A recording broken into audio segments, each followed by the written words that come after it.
Setelah resmi mundur dari jabatan Sekretaris Jenderal PSSI awal pekan lalu, manajemen Sriwijayasi menawarkan posisi manajer tim Laskar Wongkito pada Ratu Tisa.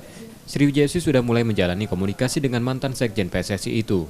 Sriwijayasi berharap Ratu Tisa bersedia mengisi posisi manajer karena dinilai sosok tepat dengan pengalamannya selama menjabat Sekjen PSSI sejak 2017 lalu.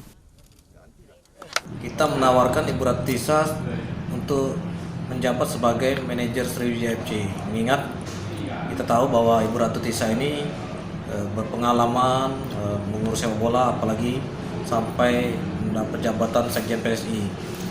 Kita masih tunggu bagaimana tanggapan Ibu Ratu Tisa. Mudah-mudahan beliau bersedia, karena memang Sriwijaya FC mencari sosok yang tepat dan yang profesional untuk menjabat manajer.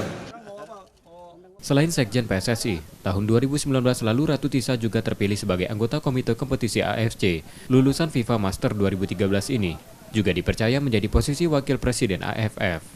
Nur Muhammad, Kompas TV, Palembang.